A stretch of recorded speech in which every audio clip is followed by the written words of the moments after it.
أعوذ بالله من الشيطان الرجيم. بسم الله الرحمن الرحيم. تبارك الذي نزل الفرقان على عبده ليكون للعالمين نذيرا. الذي له ملك السماوات والأرض ولم يتخذ ولدا ولم يكن له شريك في الملك وخلق كل شيء فقدره تقديرا. واتخذوا من دونه آلهة لا يخلقون شيئا وهم يخلقون ولا يملكون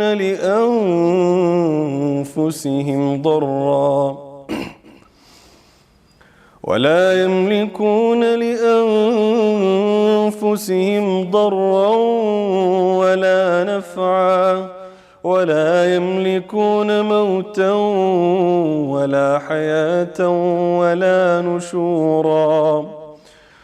وقال الذين كفروا إن هذا إلا إفك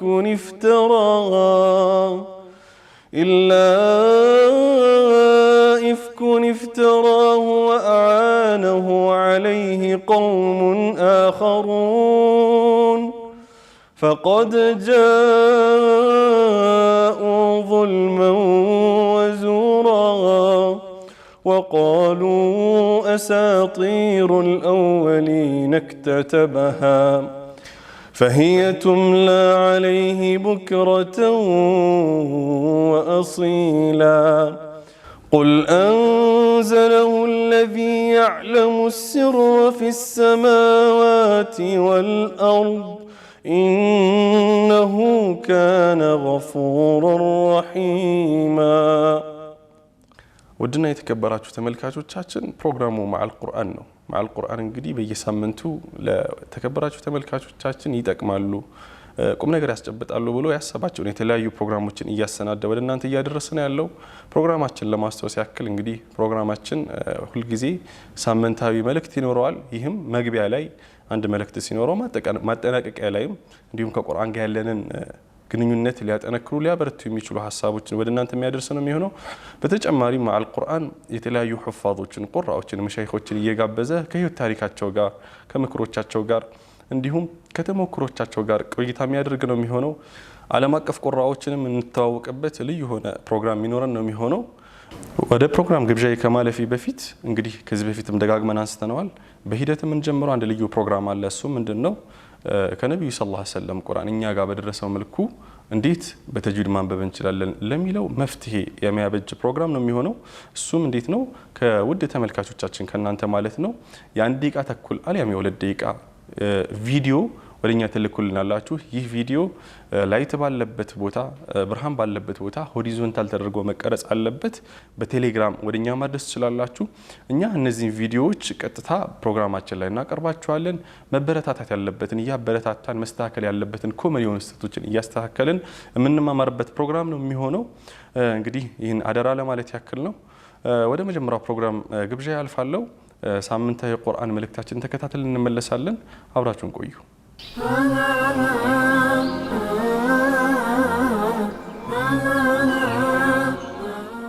بسم الله الحمد لله رب العالمين والصلاة والسلام على أشرف الأنبياء والمرسلين سيدنا محمد وعلى آله وصحبه أجمعين. وأسأل الله تعالى أن يجعل هذه الساعات في ميزان حسناتنا أجمعين. ودنا يتكبراتشو ተመልካቾቻችን እንግዲህ ስለ ቁርአን መለያ ባህሪያቶች እያየን ያለነው ቆይታችን ኢንሻአላህ ይቀጥላል ማለት ነው። طيب ዛሬ ደግሞ ከቁርአን መለያ ባህሪዎች መካከል አንደኛውን እንመለከታለን። እሱም ተእሲሩሁ في النفوس ቁርአን ነፍስ ላይ ያለው ከባድ የሆነ ተጽዕኖ። ይህንን ስንል ግን ዲፕ የሆነ ጥልቅ የሆነ ማዕና አይደለም። ማለትም ድቅድቅ ከሆነ ጨለማ አንዲት ነፍስ ወደ ብርሃን፣ በጣም ዝቅተኛ ከሆነ አስተሳሰብ ከፍ ወዳለው እስልምና አስተሳሰብ ያመጣል ማለት ሳይሆን ገና በመስማት ብቻ ቁርአን ነፍስ ላይ የሚያሳድረው ቀልብ ላይ የሚያሳድረው ተጽዕኖ ከባድ መሆኑ የሱ ብቸኛ መለያ ባህሪ ያደርገዋል። ይህንን ሁለት ሁነቶችን በማየት ኢንሻአላህ በደንብ የምንረዳው ይሆናል። በነቢዩ ሰለላሁ ዐለይሂ ወሰለም ጊዜ እንደ ሁላችንም እንደምናውቀው እንግዲህ ታሪኩን አንብበው ነው ከሆነ ነቢዩ መሐመድ ሰለላሁ ዐለይሂ ወሰለም ሱረቱ ነጅም እላያቸው ላይ ከወረደባቸው በኋላ ይህን የቁርአን አንቀጽ ከፍ ባለ ድምፅ ያነቡት ነበር። እንግዲህ ይህን ሲያደርጉ የመካ ሹማምንቶች የመካ ባላባቶች ቁርአን አታድምጡ ቢሉም ግን በጣም ማራኪ ስለነበረ ሱረቱ ነጅም እንግዲህ ጆሮአቸውን ሰጥተው ሳይፈልጉ ልባቸውን ማረኳቸው ያደምጡ ነበር። ማድመጣቸው ብቻ አይደለም የሚያስገርመው። እንግዲህ ሱረቱ ነጅም መጨረሻ ላይ ያለው የቁርአን አንቀጾችን እናንብብና ምን እናደረጉ ምን ያክል ተጽዕኖ እንደፈጠረባቸው አብረን እናያለን። አላህ ሱረቱ ነጅም መጨረሻውን እንዲህ ሲል ያበቀዋል። አፈሚን ሃዛል ሐዲስ ተዕጀቡን وتضحكون ولا تبكون وأنتم سامدون فاسجدوا لله واعبدوا فمن هذا الحديث تعجبون كزي نغغر ትደነቃላችሁን ትገረማላችሁን ኢላ አላህ Subhanahu Wa Ta'ala وتضحكون ولا تبكون ብሎም ትስቃላችሁ አታለቅሱምን وأنتم سامدون እናንተ ጋፊሎች ናችሁ ዝንጉዎች ናችሁ ፈስጁዱ ሊላሂ ወዕቡዱ ነብዩ ሰለላሁ ዐለይሂ ወሰለም እቺን የቁርአን አንቀጽ ሲያነቡ አላህን ተገዙት ለሱም ስገዱለት ልክ የሚለው የቁርአን አንቀጽ ሲያነቡ ነብዩ ሰለላሁ ዐለይሂ ወሰለም እንግዲህ ስጁድ ስለሚታዘዝ በእንደዚህ አይነት የቁርአን አንቀጾች ስጁድ ሲወርዱ የመካ ሹማምንቶች ቁርአን እንደዛ ሲያጥላሉ የነበሩ ሰዎችም አንኮንሺየስሊ ሳያስቡት አቅላቸው ከነሱ ጋር ሳይሆን ከቁርአኑ ጋር በጣም ተስቦ ስለነበረ ወላሂ ነው ማለት ሳያስቡት አብረው ስጁድ ተደፉ። እንግዲህ ቁርአን በመስማት ብቻ ምን ያክል ነፍስን ሊማርክ እንደሚችል አንደኛው ማሳያ ታሪክ ይሄ ነው። ሁለተኛው ደግሞ በዘመናችን የተከሰተ ነው። ሼክ መሐመድ አልዓሪፊ ኒውዚላንድ አውስትራሊያን በጎበኙ ጊዜ ኒውዚላንድ ግዛት ላይ ያጋጠማቸውን ታሪክ እንዲህ ያወጋሉ። አንድ ጊዜ ይላሉ መንገድ ላይ እየተጓዝኩ እያለ እየተንቀሳቀስኩ እያለ ፕሪቸሮች ሰባኪዎች ያጋጥሙኛል የፕሮቴስታንት እምነት ተከታይ ሆኖ ማለት ነው እና አንድ ያረጀች ሴትዮና ልጇ ሆነው ነው የተወሰነ ስለ ላኢላሃ ኢላላህ ስለ እምነታቸውም ከተወያየን በኋላ ለመሆኑ ግን አረብኛ ታውቃላችሁ ያልኳቸው ይላል። እነሱም አይ በፍጹም ኦኬ ሰምታችሁ ታውቃላችሁ በሆነ አጋጣሚ ሚዲያም ላይ ቢሆን አይ አናውቅም አሉኝ። ሁለት ነገሮችን አነብላችኋለሁ ከዛ በኋላ ሐሳባችሁን ጠይቃችኋለሁ አላቸው። ኦኬ አሉት። እሺ ቀጥሎ መጀመሪያ ይህን የቁርአን አንቀጽ አነበበ። ذكر رحمة ربك عبده زكريا إذ نادى ربه نداء خفيا قال رب إني وهن العظم مني واشتعل الرأس شيبا ولم أكن بدعائك ربي شقيا መጀመሪያ ይህን የቁርአን አንቀጽ አነበበ።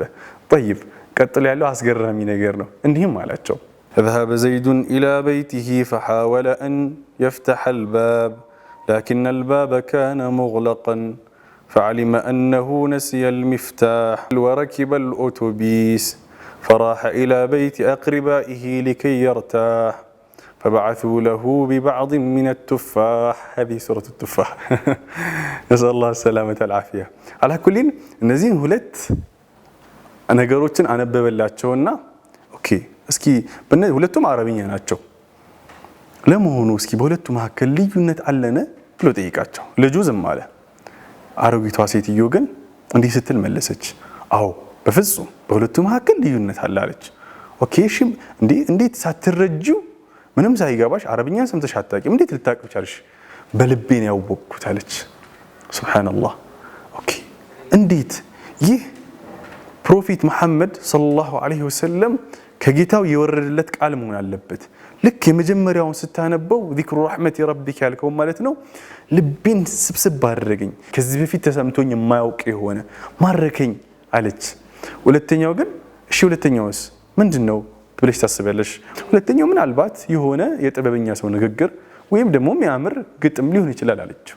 አያችሁ ቁርአንን ሰምተውት የማያውቁ ሰዎች አረብኛን ሰምተው እንኳን የማያውቁ ሰዎች ቁርአን ጆሮአቸው ሲገባ ልቦናቸው ላይ ምን አይነት ተጽዕኖ መፍጠር እንደሚችል ምን ያክል ተጽዕኖ ሊፈጥር እንደሚችል እንግዲህ የሚያሳይ ታሪክ ነው። ስለዚህ ከቁርአን መለያ ባህሪዎች መካከል አረብኛን የሚሰሙ ሰዎች ብቻ ሳይሆን የማይሰሙ ሰዎች ላይ ሁላ ልባቸውን የማማረክና የማሰር ወደዛ በጣም ልቦናቸውን አሊያም ጆሮአቸው እንዲሰጡ የማድረግ ታላቅ የሆነ አቅምና መለያ ባህሪ ያለው ማለት ነው። እንግዲህ ወላሂ እኛ ሙስሊሞች ነን።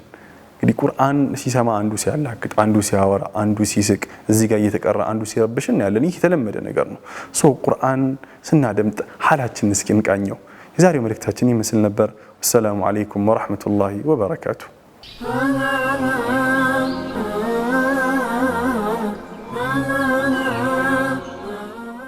የተከበራችሁ ተመልካቾቻችን እንግዲህ መልእክት ተከታትለን ተመልሰናል።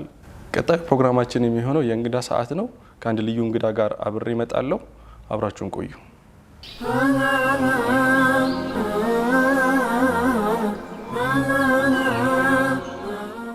أعوذ بالله من الشيطان الرجيم إن الذين يتلون كتاب الله وأقاموا الصلاة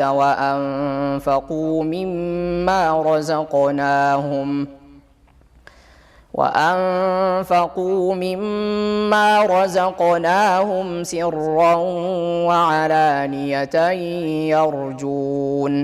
يرجون تجارة لن تبور ليوفيهم أجورهم ويزيدهم من فضله إنه غفور شكور والذي أوحينا إليك من الكتاب هو الحق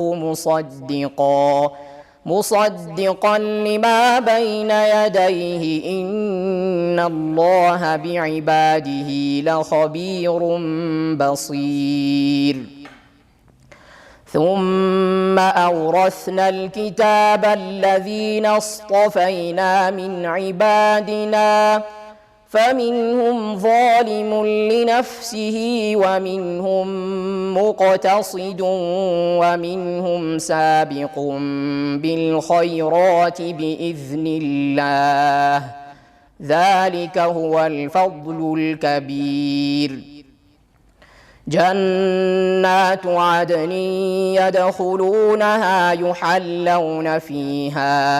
يحلون فيها من أساور من ذهب ولؤلؤا ولباسهم فيها حرير وقالوا الحمد لله الذي أذهب عنا الحزن إن ربنا لغفور شكور الذي أحلنا دار المقامة من فضله لا يمسنا فيها نصب ولا يمسنا فيها لغوب والذين كفروا لهم نار جهنم لا يقضى عليهم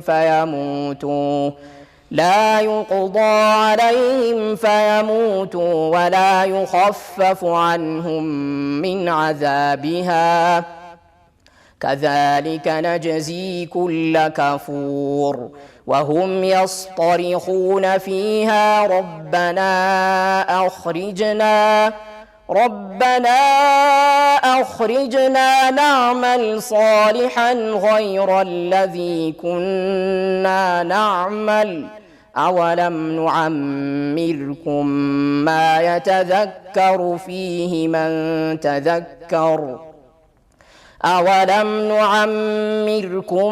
ما يتذكر فيه من تذكر وجاءكم النذير فذوقوا فما للظالمين من نصير إن الله عالم غيب السماوات والأرض إنه عليم بذات الصدور ውድና የተከበራችሁ ተመልካቾቻችን ከእንግዳ ጋር ተመልሰን መጥተናል። እንግዲህ ማሻአላህ እንግዳችን በሚያምር መልኩ ቁርአንን ሲያነብልን ነበረ። ወንድማችን ቤተል መስጂድ ላይ በኢማምነት አልያም ተቅዋ መስጂድ ላይ በኢማምነት የምናውቀው ኡስታዝና ቃሪ ነው። ከዚህ በተጨማሪ የተለያዩ ውድድሮች ላይ የተሳተፈ ከሱ ጋር እንግዲህ በሰፊው የምናነሳው ነው የሚሆነው ወደ በኋላ። እስኪ ወንድሜ የራሱ እንዲያስተዋውቅ እድል ልስጥ። ቢስሚላህ ስሜ አብዱል ሐይ በሺር እባላለሁ። ወደ ደቡብ ክልል ላይ ወለኔ ውስጥ ተወልጄ ነው ያደግኩት።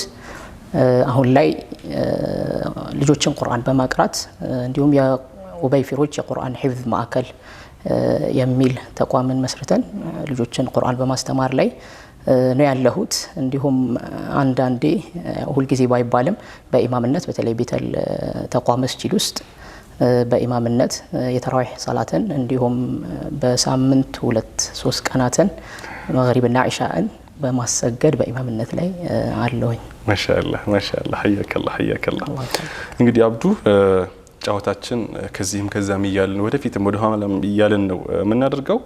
አብዱ 2004 በነበረው የመጀመሪያው የሚሊኒየም ሀገር አቀፍ ውድድር በ30 ጁዝ ሁለተኛ ወጥተህ ነበር።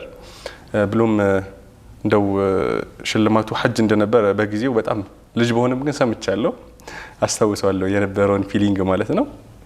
እንዴት ነው ግን ብዙ ጊዜ ውድድሮች ላይ ያኒ ሽልማቶች ሲተገበሩ አናይም። ሐጅ አደረጋችሁ ተመልካቾችም ይሄም ያውቁ አይመስለኝም። እንደው አድርጋችሁ እስከነበረ ሐረም ስትገቡ ስነ ስርዓቱን ስትፈጽሙ እንደው በልጅነት የነበረው ስሜት ምን ይመስል ነበር? ከዚህ ልጀምር እስኪ። አዎ መርሐባ ልክ ነው። ውድድር ተደርጎ ነበር ሚሊኒየም ላይ።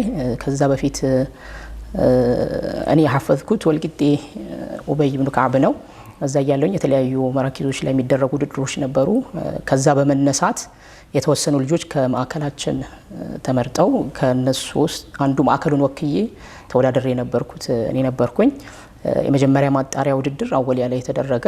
ከአወሊያ ውድድር በኋላ ከየዙሩ አንዳንድ የወጡትን ለሚሊኒየም ታጩ ማለት ነው። እንግዲህ የሚሊኒየሙ ውድድር አሪፍ ነበረ። ብዙ ሰው የተሳተፈበት ማለት ከተወዳዳሪ በላይ ሀገሪቱ ላይ በጣም በርካታ ሰው በጊዜው ይመስለኛል የተሳተፈበት። ለኛ ደግሞ ከህዝቡ ብዛት አንጻር በጣም አስፈሪ የነበረ ውድድር ነው። ከዛ በፊት ብዙም ውድድር አካሂጄ አላውቅም። የመጀመሪያ ነው ማለት ይቻላል እንዲህ ሰው በተሳተፈበት። አንድ አወሊያ ላይ ተደርጎ ነበረ የመራኪዞች ውድድር በሚል ያኔ ያለምንም ውጤት ተሸኝቻለሁ። ሁለተኛው ላይ ግን የሚሊኒየሙ ላይ ያው በ30 ጁዝ ነው የተወዳደርኩት እንዳልከው እና ሁለተኛውን ደረጃ ነው የያዝኩት። ሽልማቱም ያው እንደጠቀስከው የሐጅ ሽልማት ነበረ። ተተግብሯል። አዎ ተተግብሯል። ሐጅ በሰዓቱ አድርጌያለሁኝ። ምናልባት እድሜ ለሐጅ ብዙም ማለትም ብደርስም ብዙ እንትን አልነበረም። እንደውም አባቴ እንዲያደርግበት ነበረ እኔ ፍላጎት የነበረውና የሐጁ ሽልማት በጣም ፈልገው ነበረ። መጀመሪያ ከውድድሮቹ ማለት ከሽልማቶቹ መካከል አንደኛ ወጣ አንዲ መኪና የሚል ነበር፣ ሁለተኛ ላይ ሐጅ የሚል ነበር። ወላሂ በእርግጥ እኔ ስፈልግ የነበረው እንደውም ማለት አንደኛ ብዬ ማስበው ሐጁን ነበር። አላውቅም ያው በልጅነትም ኪታብም ላይ ሰፊና ጀምሮ ስንቀራ ማን استطاع اليه سبيلا ነው ያደግነውና ይሄን አደርጋለሁ ብዬ ማላስበው ነገር ነው። በዚህ ሰዓት ላይ ያው በቁርአን ያገኘሁት የሐጅ ስጦታ ነው። ተተገበረ። ሁለተኛ ወጣው ማለት ነው። ያው ሄድኩኝ እንግዲህ ሐጁን አድርገናል። ምን ይመስል ነበር ስሜት? በመጀመሪያ ከአባ አካባቢ ስትዞር የነበረው ስሜት ማለት በልጅነት አይጠፋም ብዙ ጊዜ። እስኪ እሱንስ አስቀኘን እስኪ። አዎ ስሜቱ በጣም ይለያል ማለት እንዲ መግለጽ የምችለው ነገር ምናምን አይመስለኝም። እንዲ ነው ብዬ መግለጽ አልችልም። የሆነ የደስታም የሐዘንም የሚፈራረቅበት አይነት ነገር አለ አይደል? ማለት እንባህም እንትን ይላል። ምንም ልጅም ብትሆን ብዙ ቤትህ ላይ ሆነ የምትሰማቸው ነገሮች አሉ ይሆናሉ ብዬ በሰዓቱ በተለይ በዛ ሰዓት ላይ እኔ ይሄን አደርጋለሁ ብዬ የምጠብቀውም ነገር አይደለም። እና ያ ስለሆነ ድንገትም ስለሆነ በቃ ሩቅ አድርገህ የምታስበው ነገር ነውና እኔ በዛ መንገድ ነበር ማስበው። እንዲ እኔ በዛ ወቅት ላይ ይሄን አደርጋለሁ ብዬ ማስበው ነገር ስላልሆነ ብቻ የተለየ ስሜት ነው እንዲህ መግለጽ ራሱ ይከብዳልና ስሜቱ ልዩ ነበር። ስለዚህ ሐጅ አድርጋችኋል፣ የተለየ ስሜት ነበረው። አባትህን ልታስደርግ ነበር ምናልባት ወደ በኋላ አስደርጋለሁ አባቴንም፣ ግን በሌላ መንገድ ማለት ነው። ያኔ አይደለም፣ ያኔ ምኞቴ ለአባቴ ነበረ፣ አልተሳካም። እኔው ራሴ ሄድኩኝ። በኋላ ላይ ግን አባቴ አንድ የሚለው ነገር ነበረ፣ ከአምስቱ የእስልምና ማዕዘናት በተቻለ መጠን አራቱን እፈጽማለሁኝ፣ አንድ ነገር ግን ይቀረኛል ይላል ሁሌ። እቺ ማለት ጭንቅላቴ ላይ ትንሽ እንትን ነበረ ልጅ እያለሁ ማለት ነው። ሁሌ እንደዚህ ይላል ማለት ትልቅ ሰው ነው አሁን ላይ፣ በጣም አቢድ ነው። በቃ ገጠር ላይ ነው የሚኖረው። እዚህ ሲመጣ እንኳን ከተማ ላይ ምናምን የማይመቸውም፣ በቃ በጣም የዒባዳ ሰው ነውና ከአምስቱ አራቱን በቻልኩት ተገበራለሁ፣ እየተገበርኩኝ ነው፣ ግን አንዱ ይቀረኛል ይላል። እሱም ሐጅ ነበር። ይሄን ስለምሰማ ትልቁ ፍላጎቴ አንድ ሐጅ ቢያደርግልኝ የሚል ነበር። ሂጄ መጣው። በሌላ መንገድ ግን ወስንቻለሁ። ማሻአላህ። እስኪ ይሄንን በደንብ አንስተህልኛል፣ በደንብ ቃኝተህልኛል። ከአባትህ ጋር ያለህም ግንኙነት በጣም የሚያስደስትና ይበል የሚያስብል እንዲሁም ብዙ ወላጆች ሊቀኑበት ልጆቻችን እንዲህ ቢሆኑ ብለው የሚመኙት ነው ብዬ አስባለሁ። እንደሆነ እንዳነሳልኝ ኡበይ ኢብኑ ከዓብ ነው ያፈዝከው፣ ወልቂጤ፣ በተለምዶ ወልቂጤ አካባቢ ያለው ማለት ነው። ስንት ዓመትህ ነበረ ወደ መድረሳ ስትገባ? እንዴት ስትገባ ወደ መድረሳ? ወደ መድረሳው እንድገባ መጀመሪያ ላይ ብዙ የሚገፋፉኝ ነገሮች ነበሩ። ማለት ቁርአን መሐፈዝ ከመሰረቱ ጀምሮ ቁርአን መሐፈዝ በጣም ፍላጎት የነበረ ከልጅነትም ጀምሮ ቅድም እንዳልኩት አባታችን የአካባቢያችን ኡስታዝ ማለት ነው። አንዲት ጎጆ የሳር ቤት ጎጆ መስጂድ ነበረችው፣ የጎጆ መስጂድ ነበረችው እና እሷ ላይ የአካባቢውን ልጆች እየሰበሰበ ያስቀራን ነበር። ቁርአን ያስጀመረን አሊፍ ብሎ ያስጀመረን እሱ ነው። እኔንም ታላላቆቼ ታናናሾቼም ቢሆን እስካሁንም የሚያስቀረው እሱ ነበርና እዛ ጀመር ነው። አንድ ወንድማችን ግን ከወንድሞቼ መካከል አንዱ ሐፊዝ ነው። የኔ ታላቅ ኡስታዝ ሃሩን በሺር ይባላል። እሱ ሐፊዝ ነው እና የመጣ አንዳንዴ ሲያሰግደን ቁርአኑን ስንሰማው በቃ ሲቀራ በጣም ልዩ ነው። በቃ ውስጣችን በጣም በደስታ ነው የምንሞላውና ያና ስለነበር ያኔ እዛው ገጠር እያለሁኝ በቃ የማሐፈዝ ፍላጎት ነበረኝ። ከዚህ በመነሳት ወልቂጤ ከመግባቴ በፊት በነገራችን ላይ ብዙ መራኪዞች እዚህ አዲስ አበባ ያሉ መራኪዞችን ቃኝቻለሁ። እኔ ሳልሆን ወንድሞቼ፣ እኔ ትንሽ ነኝ በሰዓቱ 10 ዓመት አካባቢ ነኝ። ብዙም ያው ፍላጎቱ እንጂ ቦታ አላውቅ ምናምን ይዘው ይመተው ከዛ ብዙ መርከዞች ታዩ፣ ግን እድሜው አልደረሰም እያሉ ይመልሱኝ ነበር በሰዓቱ። በዚህ ሰዓት አይሐፍዝም ትንሽ ገፋ ይበል እድሜው አይነት ነገር ነው የሚሉ ሀሳቦችን እየሰነዘሩ ይመልሱኝ ነበር። በመጨረሻ ግን ወልቂጤ ተሳካልኝና ወልቂጤ ገባሁ።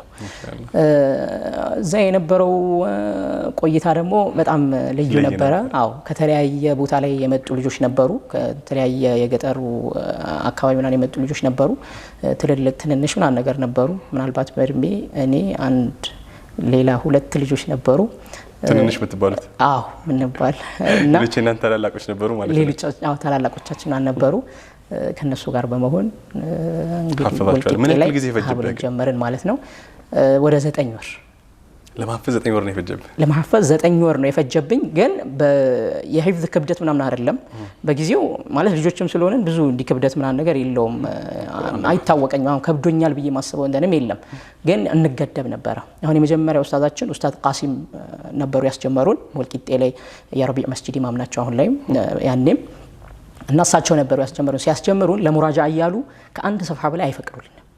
አንድ ሰፍሐ እያፈዝን ነው የምንሄደው። ወደ በኋላ ላይ ነው ትንሽ እየጨመረን የመጣ ነው። በዛች ከኋላ ባለችው ሰዓት ነው አካክሰን በዚህ ሰዓት ምናምን እንድንጨርስ እንድናጠናቀቅ የሆነው እና በሳቸው ገደብ በማድረጋቸው ምክንያት ነው ያ ዘጠኝ ወር ፈጀ እንጂ በዛም ባነሰ ጊዜ አልቀነበረ ማለት ነው። ማሻአላ እኔ ስለ ወልቂጤ እንግዲህ 2000 ስንት ላይ ነው የገባው ወልቂጤ መድረሳ? 2000 ላይ ማለት ነው። የዛን ጊዜ ስለነበሩ ተማሪዎች በተለያዩ አጋጣሚዎች ሰምቻለሁና በጣም የተለየ ፉክክር እንደነበረ እርስ በርሳችሁ በጣም ሐታ እንደውም አንድ የሰማሁት አጋጣሚ የሰማሁት ምንድነው ለይል ላይ የቀይሉላ ሰዓት ግዴታ መተኛት ነበረባችሁ። ከ7 ሰዓት ወደ 9 ሰዓት አካባቢ ማለት ነው። ያን ሰዓት ተደብቀው መስጂድ ሄደው የሚያፍዙ ልጆች እንደነበሩ ላይ ፉክክሩ በጣም የጠና ስለነበረ ጓደኛው እንዳየው ተደብቀው ወደ ክላስ ላይ ይቀራ የነበሩ ልጆች እንደዚህ አይነት ፉክክር እንደነበረ ሰምቻለሁ። እስኪ ያን እስኪ ያስቃኘን ምን ይመስል ነበር በእርስ በርሳቸው የነበረ ፉክክር? አው ፉክክሩ በጣም የጦፈ ነበር በሚል እንግለጸው።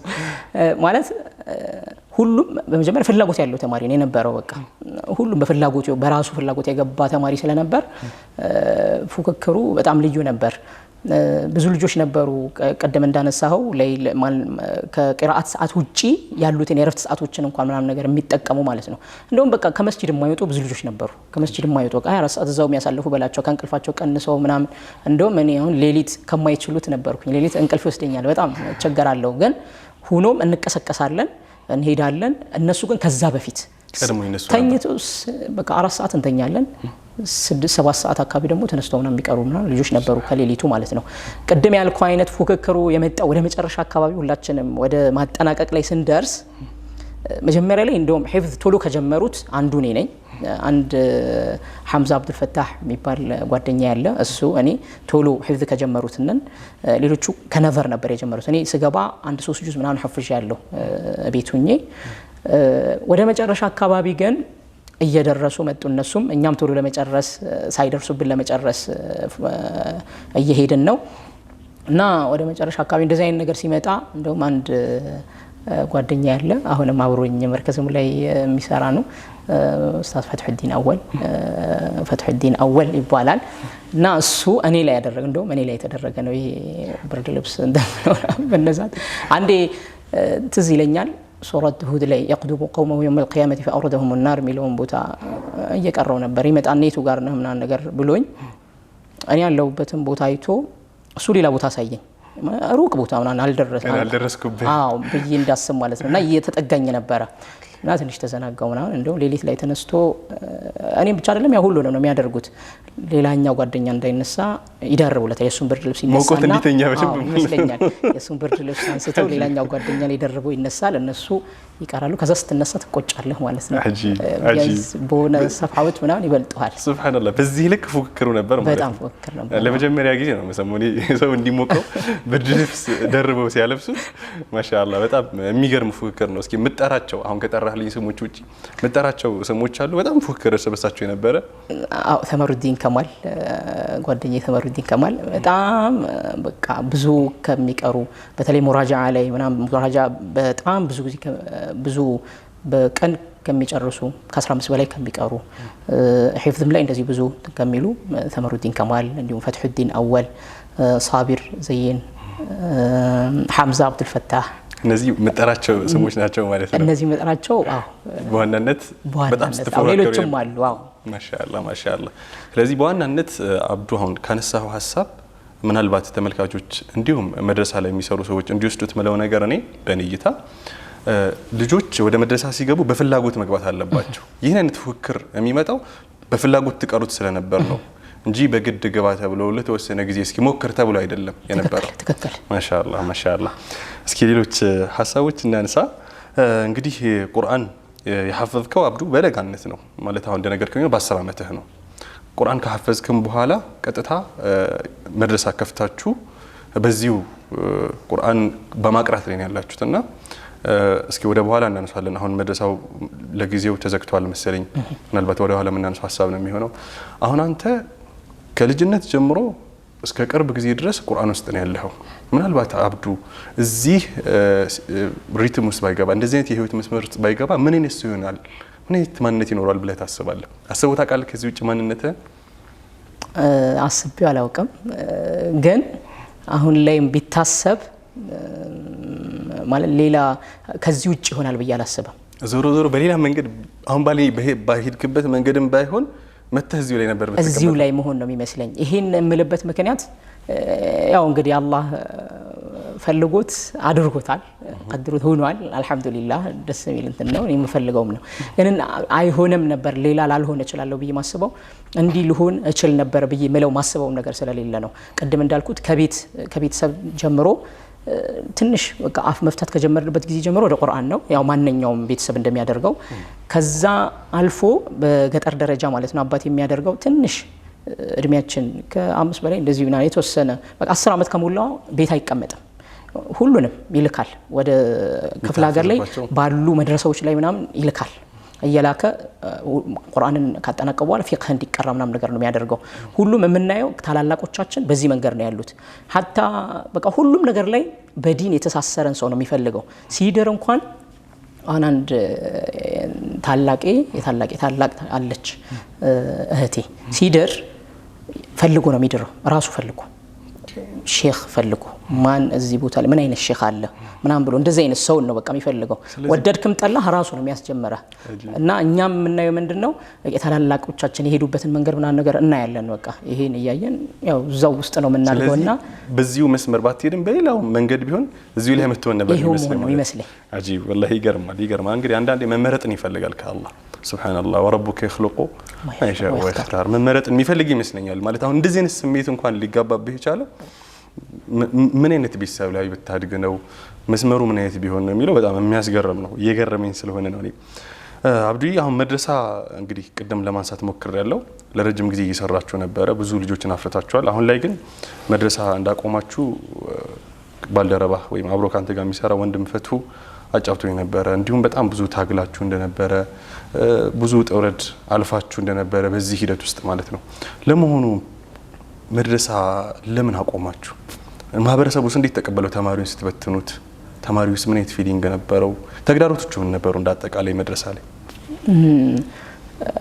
አው እንዳልከው ስንጀምር ገና መጀመሪያ ሲመሰረት ራሱ አንደኛው ጥቅሙ ራስህም ጋር ነው እኛም ራሳችን ምናልባት ቁርአን ሐፍዘን የወጣ ነው አላህ የተግባር ሰው ያደርገን አላህ እንደሚፈልገው ያደርገን ምንም ቢሆን ቁርአንን ሐፍዘን ወጥተናል ያ ሆኖ እኛ ማንነታ እዛው እንድንሆን እንፈልጋለን ከቁርአን እንድንርቅ አንፈልግም ራሳችንን ለማሰርም ጭምር ነው ይሄንን ነገር ከኛ አልፎ እንደው ለሌላው ያለው ጥቅም እንዳለ ሆኖ ቁርአን ማስቀራት ትልቅ ቦታ እንዳለ ሆኖ خيركم من تعلم القرآن وعلمه ነው ከዚህ በላይ ምንም ፈضል የለም መቼም ሆነ ከተገኘህ ማለት ነውና አንደኛው ትልቁ ነገር ራሳችንን እዛው ውስጥ አስረን መኖርን እንፈልግ ነበር እንዳንወጣ እንፈልግ ነበር በዚህ ዓላማ ከዛ አልፎ ደግሞ በቻልነው በያዝናት ነገር ሌሎችን ደግሞ ቁርአንን ማስቀራት እንዳለብን ደግሞ እናምናለን ያው ሌሎችን መጥቀም እንዳለብን ማለት ነውና ከዚህ በመነሳት ተጀመረ እኛ የጀመርነው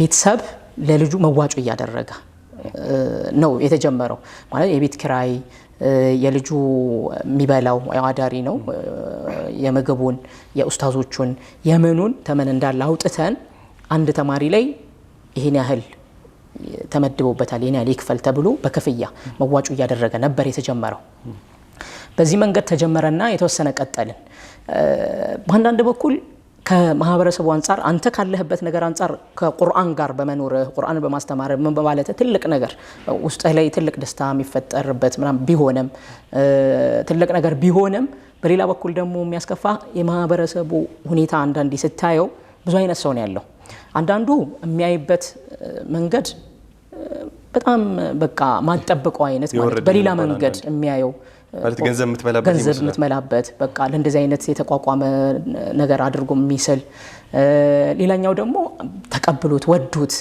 እንትን ቢል ደግሞ አለ ሁለቱም አሉ እና ጀመር ነው እየተንቀሳቀሰ ምናምን ነገር ነበረ መጨረሻ ላይ ኮሮና ሲመጣ አካባቢ ነው ሐታ እኛ መጀመሪያ ላይ እኛ ራሳችንን እናስቀራ ነበር አቆምን እኛ ራሳችንን አቆምን ያቆምንበት ምክንያት ምንድነው ከእጥረት አንፃር ከገቢ እጥረት አንፃር ማለት በሰዓቱ ምናስከፍለው 2000 ብር ነው ጨምረን እንደው መጨረሻ ላይ 500 ብር ጨመረና 2500 ሆናን አድርገን ነበር በሰዓቱ የቤት ኪራይ ያለ ምን አለ ምናምን እነዚህ ነገሮች መሸፈን አልተቻለም ሰው ተጨማሪ ሲጠየቅ በሌላ ነገር ስለሚረዳው ታደርገው በዚህ ማለት ደግሞ እንደውም በየአመቱ ስናስቀራ በየአመቱ ቢያንስ ከ3 እስከ 5 ያሉ ተማሪዎች በነፃ የሚቀሩ አሉ ይሄ የሚሆነው ይመጣባል ብዙ አይነት ሰው ይመጣና ልጅ እኔ ምንም ነገር የለኝምና ቁርአን ግን እንዲቀራ ፈልጋለሁ ልጁ እንዲሆናል ምናምን ነገር ይልሃል ከዛ አትችልም አንተ ምናልባት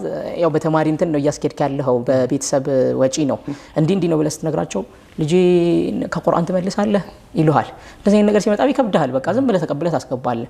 እና እንደዚህ አይነት ቢያንስ ከ3 እስከ 5 በእንደዚህ አይነት የሚቀሩ ውጤታማም ግን የነበሩት አልሐምዱሊላህ እነዚህ ልጆች ነበሩና በፍላጎትም ስለሚገቡ ይመስለኛል። እና በዚህ መንገድ እየቀጠልን ከወጪ አንፃር አልተቻለም። ኮሮና መጣ። በሰዓቱ ደዋወልን፣ ሀሳብም ለመጠየቅ ሞከርን። ይቀጥሉ እንዴት እናደርግ? አይወጡም አይገቡም፣ ኡስታዞቹም እዚሁ ይሆናሉ፣ እዚሁ ነው ቢቀጥሉስ ተማሪዎቹ ማለት ነው የሚል ሀሳብ ጠየቀን። ግማሹ እንደዛ ነው የሚሻለውና ነገር ይላል፣ ግማሹ ደግሞ ኃላፊነት ትወስዳላችሁ ልጅ የሆነ ነገር ቢሆን የሚል አለ። ያ ስለሆነ የግድ መበተን ነበረብን። ስንበትን ደግሞ ብዙ ነገር አለ። የቤት ኪራዩ አለ፣ ኡስታዞቹ አሉ ተቀምጧል። መቼም ትዝ ይለኛል 8 ላይ ምናምን ነገር አካባቢ ነበረ። 8ኛ ቀን ወር በገባ 8ኛ ቀን ምናምን ነገር አካባቢ ነው። የወር ለኡስታዞቹ መከፈል አለበት፣ የወር እንትን አለ፣ የቤት ኪራይ አለ ምናምን። እነዚህ ነገሮችን መሸፈን አችልም፣ ይከብዳል። እንደውም ጀዛሁላሁ ኸይራን የነበርነው መቃሙ ህንፃ ላይ ነበርንና የ2 ወር እንደውም የቤት ኪራይ ሁላ ምናምን አልፎን ማለት ነው። ማለት ወጪውን ሸፈነ መሄድ አልተቻለም። ከዛ ሀሳብ ስታቀርብ አንተ ማህበረሰቡ ከመቀበል ይልቅ አንተ ላይ ጭኗል። በቃ ያቺ የሚከፍላትን እንትን ብቻ ነው የትውላለች ምናምን የሚለውን አያይም። በቃ ብዙ ብር አንተ እንደምትበላ ምናምን። ወላሂ እኛ ማስቀራት አቆምን። ያቆምንበት ምክንያት ምንድነው? ኡስታዞችን ቀጥረናል። እዛ መሀል ላይ 1 ለ10 በሚል ነበረ የጀመርነው። አንድ ኡስታዝ 10 ተማሪ እንዲይዝ አድርገን ነበር ያስጀመርነው። እና እየቀጠለ ሲሄድ እነዚህ ኡስታዞች እንደውም ዝቅተኛ ክፍያ እየተከፈላቸው፣ ይሄ የሚሆነው ለምንድን ነው? እንደው ቀለል አድርገን ታሳቢ ማድረግ ቦታ ማደሪያቸው እዛው ሆኖ ቀለባቸው እዛው ሆኖ በሚል የገቡት ራሱ ማለት ነው። ዝቅተኛ ክፍል አልነበረበትም። እኛ ራሳችንን ያወጣነው ለምንድን ነው? ከኛ መካከል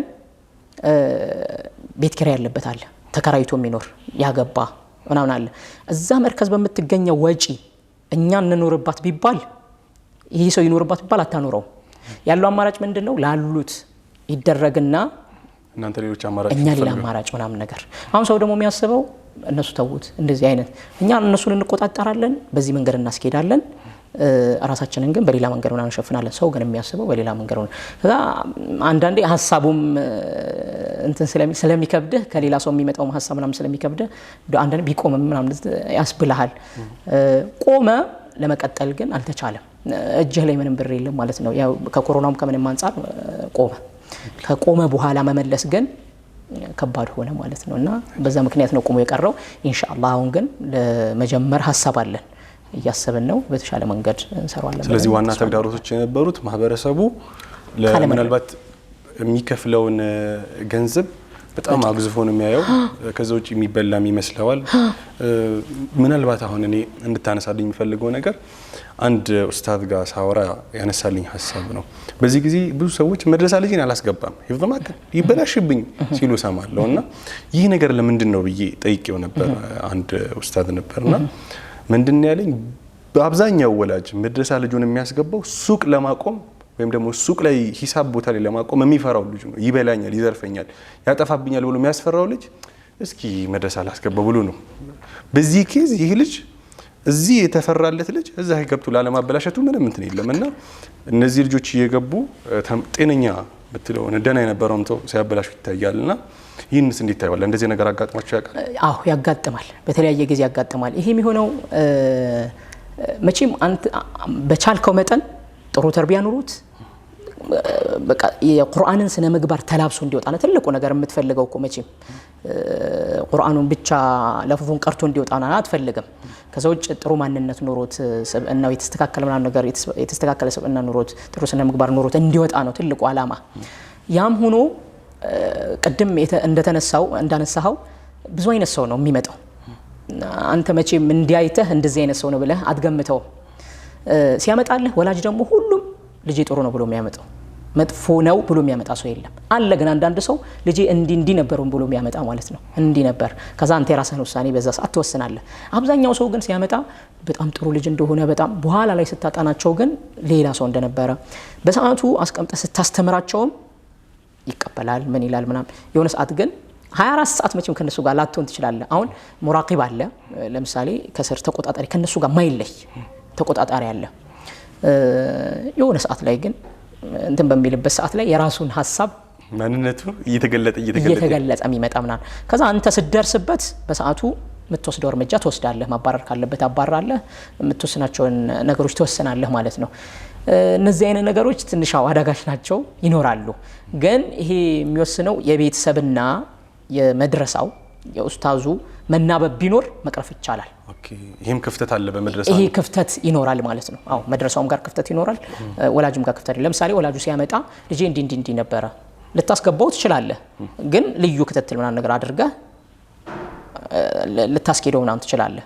አይ ብለህ ካልከ ደግሞ ሌላ መንገድ ልትፈጥረት ምናምን ትችላለህ።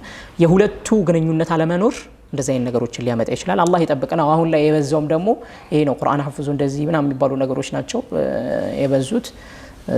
አላኩሊን እንደዚህ ነገርም ያጋጥማል ማለት ነው። ኸይር ለዚህ ምንድነው መደረግ ያለበት? ወላጆች ግልጽ ሆነው ስለ ልጆቻቸው ሁኔታ ተናግረው ልዩ ክትትል የሚያስፈልገውም ከሆነ ክትትል ሊደረግ ማድረግ አለባቸው ነው። ማሻአላህ ጠይብ። ሌላው አንድ እንድታነሳልኝ የምፈልገው በዚህ ጊዜ ቁጥራቸው ጥቂት የማይባሉ ሑፋዞች ቁርአንን ወይም አሊያም የተጅዊድ ችግር ይታይባቸዋል። ቁርአን አስተካክለው ሲያረቡ ካፈዘው ከወጡ በኋላ ነው። ለመሆኑ እንዴት ነው በቁርአን በሂፍዙ ዓለም ላይ የሚከሰቱ ከኡስታዞች ጋር በተያያዘ በስትክክል ለምንድን ነው ማያሳፈዟቸው? ወይም ደግሞ እነዚህ ችግሮች ለምንድን ነው የሚከሰቱት? እንደው ቁርአን ያለ ተጅዊድ ማንበብ ይቻላል ወይ? ሑፋዞች ላይ በብዛት የሚስተዋል ነገር ስለሆነ ማለት ነው በዚህ ጊዜ። ይሄ እንዳልኳሉ የሚመስለኝ ትኩረት ከማጣት ነው። ትኩረቱ ሁለቱም ላይ ኡስታዙም ላይ ሊሆን ይችላል። አላህ ያድርገውና ኡስታዙ ሆኖ በትክክል እንግዲህ አማና ነው ቁርአንን የአላህን ቃል እያስተላለፈ እያስቀረው እየሰማው በትክክል ሰምቶት አለመሄድ አማናን ማጓደል ነው። እሱም ትኩረት ካለ መስጠት ምናልባት አንዳንዴም በራስ መሐፈዝም አለ፣ በራስ የሚሐፍዝም ሰው አለ። በራሱ ሰው ጋር ሳይቀርብ ኡስታዝ ጋር ሳያሰማ ሐፍዞ የሚወጣም አለ። ይሄ ራሱ ኡስታዝ ሆኖ ደግሞ የሚመጣበት ጊዜም አለ። ኡስታዝ እንዲሁ ይሐፍዛል፣ የሆነ ሰዓት ላይ ይመጣና ደግሞ ኡስታዝ ይሆናል። ራሱም ያልበቃ ሰው አለ ማለት ለራሱ ብቁ ያልሆነ ሰውም አለ እና በእነዚህ ሁለት ክፍተቶች የተማሪው ጉለት የተማሪው የራሱ በደንብ ጥናት አለማድረግ ምናልባትም ሰምቶትም አንዳንዴ አንድ ሰፋ ይቀራል። ልጅ ይቀራና መመለስ ካለበት ተመልሰዋለህ፣ ልትመልሰው ትችላለህ። አንዳንዴ ታሳልፈዋለህ። ምናልባት ስተቱ አናሳ ከሆነ አንድ ስተቱ ለስተት ሲሳሳት አንዳንዴ በቃችን ቦታ አጥና ትልና ታሳልፈዋለህ። ይሄ ሰው ካሳለፈው በኋላ ደግሞ ማያየው ከሆነ አሁንም ስተት ውስጥ ነው ያለው። ቢያንስ እዚህ ቦታ ላይ እቺን አጥናና ሌላ ቦታ ያጥና።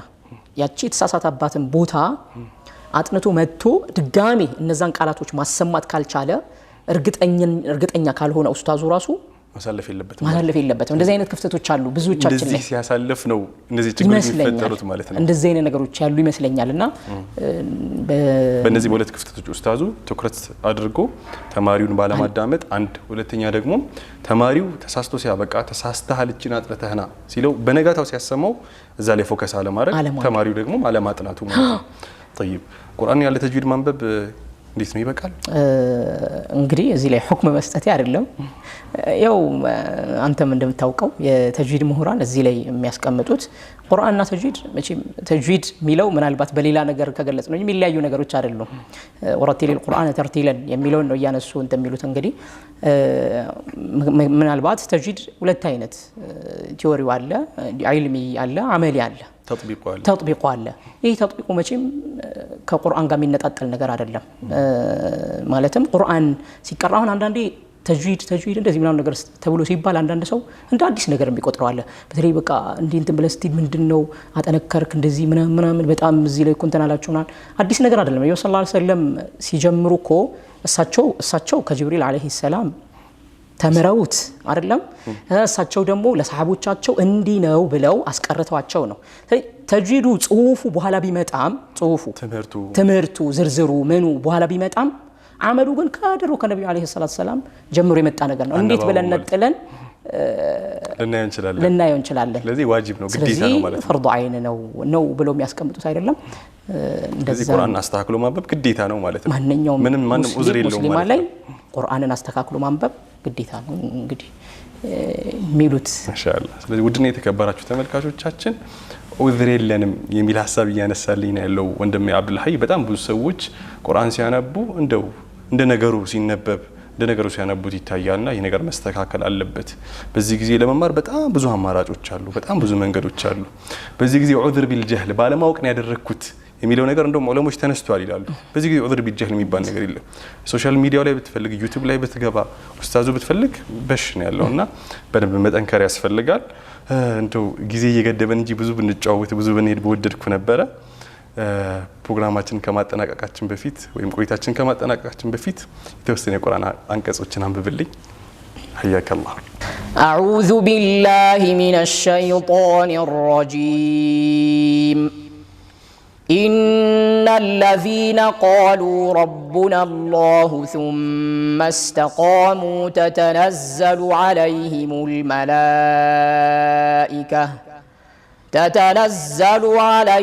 الملائكة ألا تخافوا ولا تحزنوا وأبشروا بالجنة التي كنتم توعدون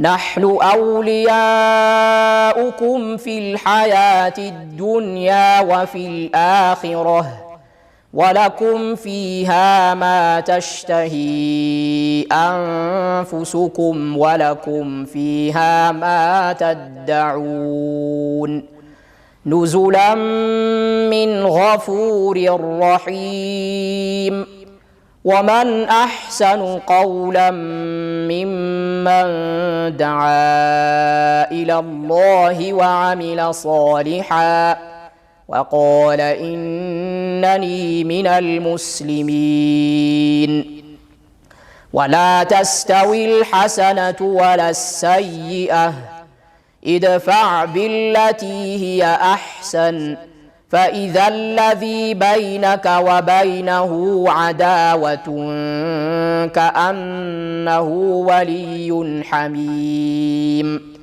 وما يلقاها إلا الذين صبروا وما يلقاها إلا ذو حظ عظيم وإما ينزغنك من الشيطان نزغ فاستعذ بالله إنه هو السميع العليم. صدق الله العظيم. صدق الله العظيم. አብዲ እዚህ ድረስ ጥሪያችን አክብረህ ስለተገኘህ ከልብ ነው የምናመሰግነው። የተከበራችሁ ተመልካቾቻችን ከእንግዳዬ ጋር የነበረን ቆይታ ይህን ይመስላል። በነበረን ቆይታ ቁም ነገሮች እንደጨበጣችሁበት ተስፋዬ ነው። ፕሮግራማችን ይቀጥላል። አብራችሁን ቆዩ።